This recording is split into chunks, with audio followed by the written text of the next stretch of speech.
పుట్టపర్తి జిల్లా కదిరి మండలం కుమరవాన్లపల్లి గ్రామ పంచాయతీ నందు ఒక భారీ పేలుడు జరిగింది. ఇక్కడ దాదాపు 4 దుర్మరణం చెంది 21 మందికి గాయాలైనాయి. గతంలో జగన్మోహన్ రెడ్డి గారు ఇలాంటి సంఘటనలు జరిగినప్పుడు దాదాపు ₹1 కోటి పరిహారం ఇచ్చడం జరిగింది. కానీ నిన్నటి దినం ప్రభుత్వం అసలు పరిహారం ఏదో ప్రభుత్వం వాళ్ళ ప్రాణాలు పోవడమే కాకుండా పరిహారం ఏదో గొప్పగా ఇస్తారనుకుంటే 5 లక్షలు ఎక్స్గ్రేషియా ప్రకటించినారు.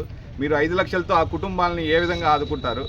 అలా కాకుండా గతంలో లాగా ఇలాంటి సంఘటనలు జరిగిన మా మాజీ ముఖ్యమంత్రి జగన్మోహన్ రెడ్డి ₹1 కోటి ఇచ్చిన విధంగా మీరు కూడా ₹1 కోటి ఇస్తే ఆ కుటుంబాలను ఏదో అండదండగా నిలబడి ఈరోజు ప్రాణ నష్టమే కాకుండా ఆస్తి నష్టం కూడా చాలా ఎక్కువ జరిగింది.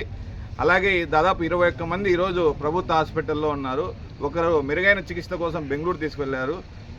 ఈ 5 లక్షలు ఎక్కడా సరిపోవు. కాబట్టి మీరు మరోసారి ఆలోచించి ₹1 కోటి ఈ చనిపోయిన వారికి, ఒక 20 లక్షలు ఈ గాయాలు చెందిన వాళ్ళకి ఇవ్వాలని వైఎస్ఆర్సీపీ పార్టీ తరఫున మేము డిమాండ్ చేస్తున్నాం.